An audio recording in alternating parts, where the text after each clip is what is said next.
Hello, donc là on va aborder le projet de loi de finances 2025. Évidemment quelques articles et quelques amendements qui pourraient avoir des conséquences sur les particuliers. Évidemment rien n'est fait aujourd'hui, il y a toujours des discussions. Mais c'est intéressant de voir comment on pourrait être impacté par ce projet de loi de finances. C'est parti.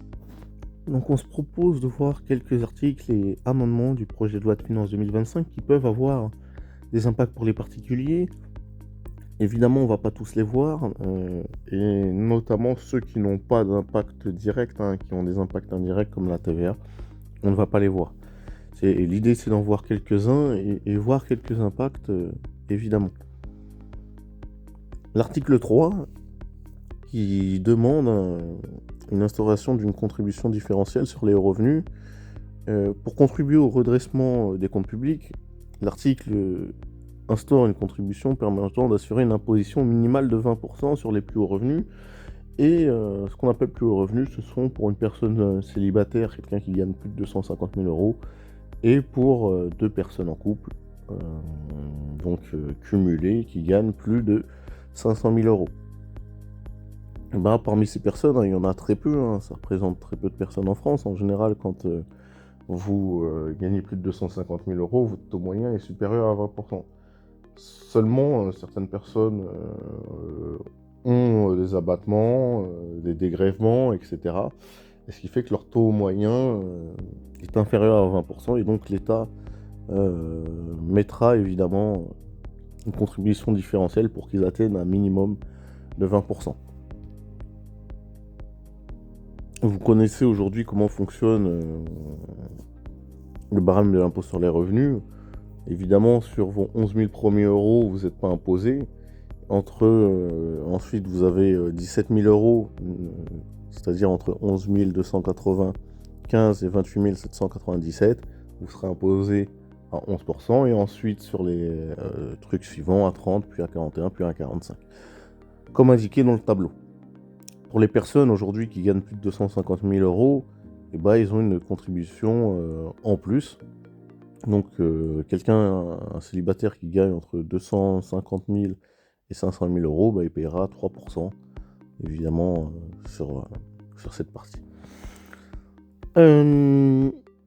Évidemment, ça a quelques impacts, mais comme ça ne concerne pas beaucoup de personnes, évidemment, les impacts, ils sont négligeables. Donc, voilà.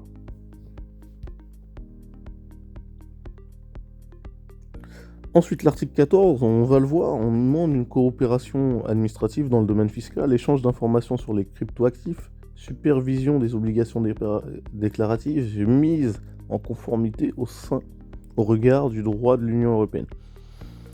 Concrètement, cet article, ça vise à un peu fliquer les particuliers, notamment de savoir sur quelle plateforme de crypto ils sont, savoir leurs transactions, etc. Qu'est-ce que ça veut dire? C'est que l'État va mettre de plus en plus son nez dans les cryptos, savoir si vous avez fait des plus-values, si elles ont toutes été déclarées. En général, quand l'État met son nez dans ce genre de choses, c'est qu'il cherche de l'argent. Et donc, ça n'indique rien de bon. Ça veut dire qu'il va essayer de toper des personnes, des fois à tort, et en général, quand le fisc vous tombe dessus, c'est pas à lui de prouver que vous êtes en tort, c'est à vous de prouver que vous avez raison, et vous allez devoir envoyer des tas de documents. Et si vous n'avez pas des traces, ça va être compliqué. Donc c'est quelque chose, moi, qui ne me plaît pas forcément. Je suis pas inquiet à titre personnel, mais en général, quand l'État cherche partout de l'argent, c'est que ça va vraiment pas. Et que donc, potentiellement, sur d'autres choses, ils vont commencer à rajouter des taxes à tout va. En tout cas, c'est pas forcément une bonne nouvelle. On va voir l'article 24 maintenant, qui vise à réintégrer les amortissements des personnes qui ont fait de la location meublée au moment de la cession des biens. Vous savez, lorsque vous faites de la location meublée, vous avez deux régimes fiscaux possibles. Soit vous prenez un abattement forfaitaire de 50% de vos revenus, c'est-à-dire, imaginons que, j'en sais rien, vous avez perçu 12 000 euros de loyer, et on va considérer que vous avez eu 50% de charge, c'est-à-dire que on va considérer que 6 000 euros de loyer. Sur 6 000 euros de loyer, évidemment, ils vont être imposés à votre barème, à votre taux d'imposition, si vous êtes dans la tranche des 30%. Et ensuite, il y a les prélèvements sociaux de 17,2%. Donc ça, c'est le cas où, évidemment, vous avez pris l'abattement forfaitaire. Maintenant, il y a une deuxième possibilité, c'est d'être au réel. Et au réel, en fait, ce qui se passe, c'est que vous pouvez vous pouvez retirer des tas de choses sur votre, entre guillemets, CA. Vous avez votre loyer, vous avez vos 12 000 euros, et il y a ce qu'on appelle l'amortissement du bâti. Imaginons que vous avez pris un bien à 200 000 euros, on considère que 80% c'est du bâti et 20% c'est du foncier, et le bâti peut s'amortir sur 25 ans, 20 ans, mais en fait c'est pas exactement ça, il y a des différentes ventilations que votre comptable pourra vous dire. Et c'est sur ça en fait, aujourd'hui, lorsque vous revendez, on ne prend pas en compte dans la plus-value l'amortissement du boîtier que vous avez, duquel vous avez profité pendant des années, contrairement à pour une entreprise. Et donc, justement, ils veulent réintégrer ça, ce qui fera certainement des bien plus grosses plus-values pour vous. Moi, je suis pas en accord avec cet article. Enfin, je dirais que je suis à moitié en accord. Je suis pas d'accord parce qu'à un moment, quand vous rentrez dans un système fiscal et quand vous faites un investissement, c'est que vous vous projetez sur plusieurs années avec des règles. Et si les règles elles sont changées en cours de route, évidemment, vous êtes baisé. Et donc, c'est pour ça que je suis pas d'accord. Maintenant qu'ils disent les prochaines personnes qui rentrent et qui font du meublé, ça se passe comme ça, ça, il n'y aurait pas de problème. Bon, aujourd'hui, rien n'est fait. Et donc, je regarde les impacts que ça pourrait avoir. On va faire un exemple concret. Imaginons que vous achetez un bien de 100 000 euros, vous avez 15 000 euros de frais de notaire, vous faites une exploitation meublée au réel, vous revendez 5 ans plus tard. Prix de vente, vous le vendez 220 000 euros, et vous avez amorti du bâti, donc 40 000 euros de bâti pendant la durée de détention. C'est-à-dire, en 5 ans, vous avez amorti 40 000 euros de bâti. Aujourd'hui, quand vous faites du meublé, la plus-value, comment elle est calculée ? Vous avez acheté... vous avez vendu 220 000, donc on va faire 220 000 moins le prix que vous avez acheté. C'est-à-dire les 200 000 plus les 15 000 euros de frais de notaire. Donc la plus-value, là, elle est évaluée à 5 000 euros. Et comme ça fait moins de 5 ans que vous possédez le bien, vous allez être taxé à 36,2% de 5 000 euros, ce qui fait 1 810 euros. Aujourd'hui, avec cet article, si c'est adopté, voici comment elle est calculée la plus-value. C'est-à-dire que, évidemment, vous l'avez vendu 220 000, on considère que vous l'avez acheté 200 000 moins les 40 000 que vous avez amortis pendant la durée d'amortissement, auquel on va rajouter les frais de notaire. Et donc, on considère que la plus-value, elle est plus de 5 000 euros, mais de 45 000 euros. D'accord ? Et donc, la taxe sur la plus-value, elle est de 36,2% de 45 000 euros, ce qui fait 16 290 euros. Mais vous voyez la différence, quand même, 15 000 euros de différence. Et donc, vraiment, c'est un article qui vise à pénaliser, évidemment, les personnes qui ont fait de la location meublée. Et je suis pas d'accord que quand les gens rentrent avec des règles, il faut qu'ils sortent avec les règles. On ne peut pas changer comme ça les règles en cours de route, avec des impacts qui sont plutôt assez monstrueux. Là on parle de 15 000 euros de différence, mais ça pourrait être bien plus pour d'autres. Pour quelqu'un qui l'a détenu un peu plus, même si après il y a des abattements pour durée de détention, vous pouvez rajouter 15% de travaux, etc. Ça a des impacts non négligeables. Et là vraiment pour les particuliers, à la revente, c'est pas négligeable. Donc moi évidemment je vais sortir de mes locations meublées, je vais tout revendre. Et puis je me projetterai peut-être sur autre chose, peut-être à l'étranger ou investir dans autre chose. Mais voilà, c'est pas neutre. Donc, là on va voir un amendement, donc l'amendement CF 448. Bien que la taxation des hauts revenus en France se situe déjà dans la tranche haute des pays européens, ils veulent encore augmenter le prélèvement forfaitaire unique, c'est-à-dire la flat tax, la passer de 30 à 33%, et de 30 à 35% pour les plus hauts revenus. Moi je trouve que la flat tax c'était quelque chose de pas mal, évidemment. C'est quoi la flat tax ? Mais en fait c'est quand vous versez des dividendes, l'État il prend 30%. Bon, ce que je trouve énorme dans l'absolu. Quand vous faites une plus-value boursière, sur votre plus-value, l'État prend 30%. Quand vous avez des obligations, vos intérêts, l'État prend 30% sur les intérêts. Quand vous prêtez de l'argent, par exemple, pour du crowdfunding, et vous percevez des intérêts, l'État va prendre 30% de vos intérêts. Bon, 30%, moi je trouve c'est énorme. Pourquoi? Parce que déjà, ils prennent 30% sur cette plus-value brute sans prendre en compte l'inflation. Ce qui est un peu bizarre déjà. Je comprends pas qu'on prenne pas en compte le taux d'inflation dans les plus-values. Et 30%, ça reste quand même énorme. Vous imaginez, vous montez un arbre, vous cherchez 100 noix de coco, vous descendez, il y a quelqu'un qui vous dit, vous m'en donnez 30. Et ils veulent augmenter ça à 33. Bon. C'est pas négligeable. 3%, c'est jamais négligeable. Moi, je trouve que c'est abusé parce que on est quand même dans un pays où on paye déjà pas mal beaucoup d'impôts et de taxes à tout va. Augmenter encore, c'est vraiment abusé. Un nouvel amendement. L'amendement CF 275. Il concerne évidemment l'exonération de plus-value de la résidence principale. Aujourd'hui, lorsque vous vendez une résidence principale, vous êtes exonéré de plus-value. C'est-à-dire vous la gardez 6 mois, je sais pas, vous achetez 200 000 euros, vous la revendez 6 mois plus tard 250 000 euros, vous n'avez pas d'impôt sur la plus-value. Aujourd'hui, ce qu'ils demandent, c'est de garder au moins 5 ans votre résidence principale pour être exonéré de plus-value.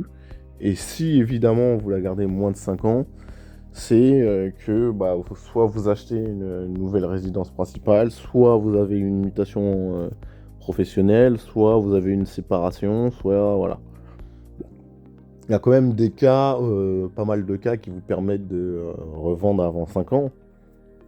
Toutefois, moi, ce qui me dérange, je vais prendre l'exemple d'un jeune homme qui a 20 ans, qui décide d'acheter sa résidence principale, peut-être un studio, voilà.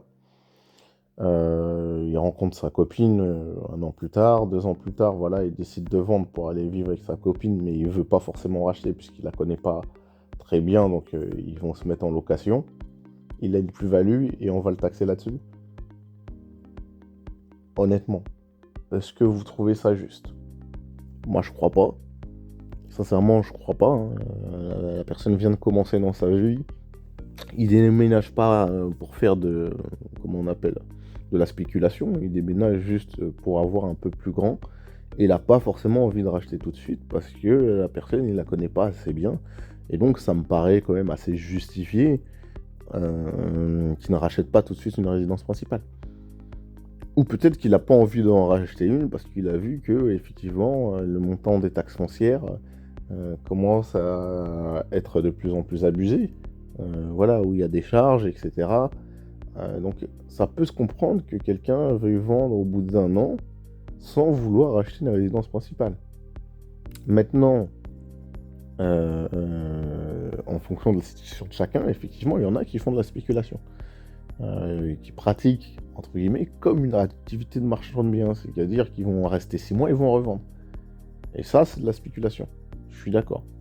Et eux, ils sont exonérés, mais bon, je pense que c'était quand même la dernière niche fiscale dans l'immobilier qui était intéressante, et je pense qu'il faut la laisser. Il faut quand même la laisser, je pense. C'est pas la majorité des personnes qui s'amusent à acheter et à revendre tous les 6 mois. Et en plus, même si quelqu'un fait ça, il y a quand même de l'argent qui rentre pour l'État, puisque le nouvel acheteur paye des frais de notaire. Et on va dire que 90% des frais de notaire, ça revient à l'État. Donc taxer pour taxer, c'est bon, à un moment, faut arrêter. Je comprends l'idée, éviter que des gens fassent des activités masquées, mais en même temps, on pénalise d'autres personnes en faisant ça. Et on va faire un exemple, du coup, qui peut bien l'illustrer.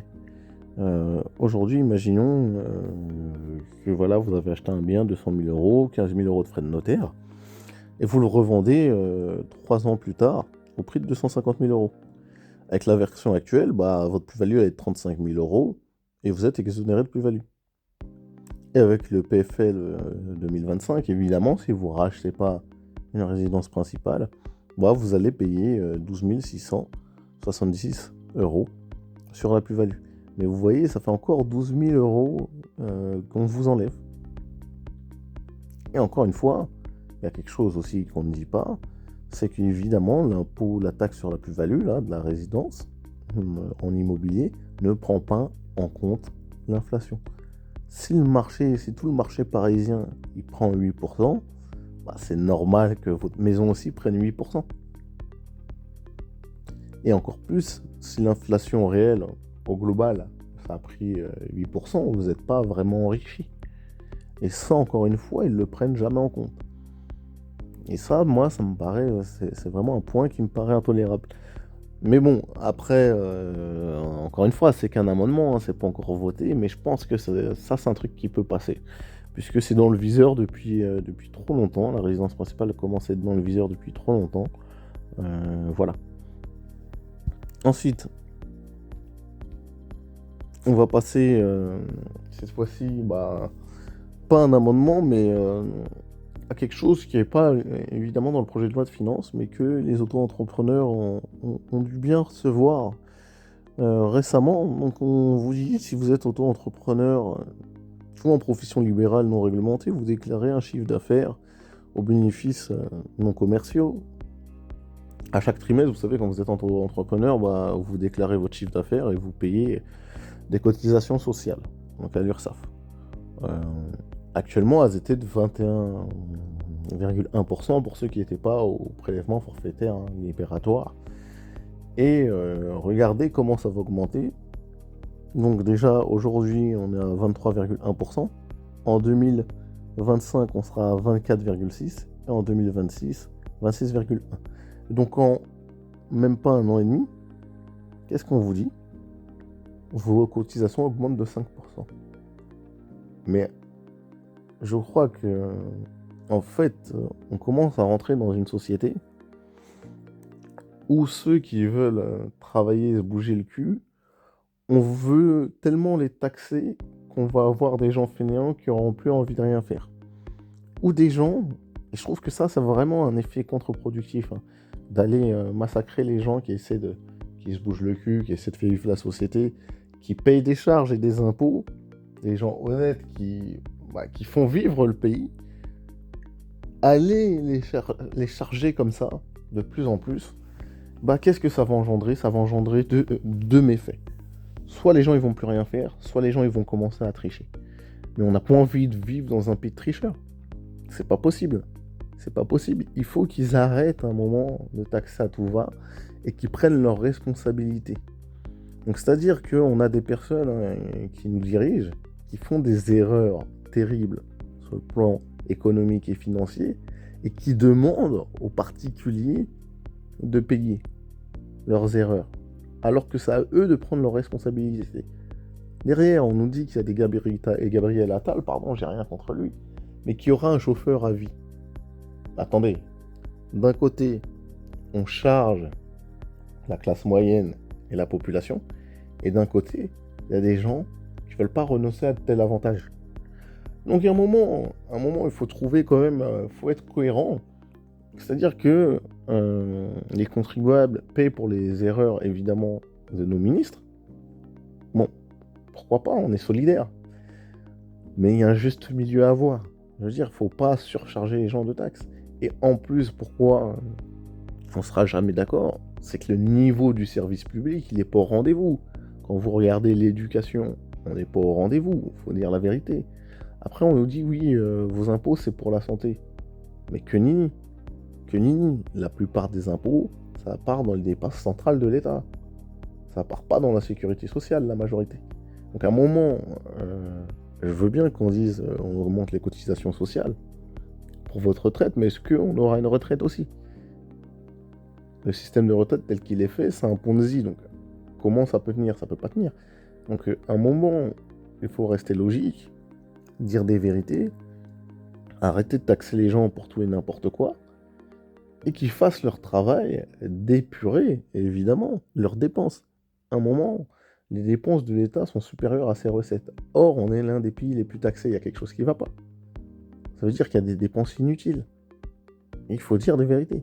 Il y a beaucoup de fraude, effectivement, sociale et fiscale, mais il faut regarder aussi ce qu'il y a dans la fraude sociale. Allez la réduire. À un moment, augmenter comme ça les charges, ça va mettre ce pays à 100. Et là, ce qui me désole, c'est que, évidemment, on paye des impôts, des taxes à tout va, c'est-à-dire qu'on rémunère des personnes qui sont là pour nous abattre. C'est le terme. On rémunère des personnes qui sont là pour nous abattre. Puisqu'on les paye avec nos impôts. Et qu'est-ce qu'ils font? Ils augmentent encore nos impôts. C'est quand même de la folie. Ils augmentent nos impôts. Pourquoi? Parce qu'ils savent pas gérer leur budget. À un moment, ça peut pas tenir comme ça. Ça va pas tenir comme ça. Et ça, c'est pas bon. Honnêtement, ça va mettre ce pays à l'envers. Bon, voilà, j'ai fait une petite digression, mais voilà, quelques articles du projet de loi de finances qui peuvent avoir des impacts sur les particuliers. Voilà, j'espère que vous en avez appris.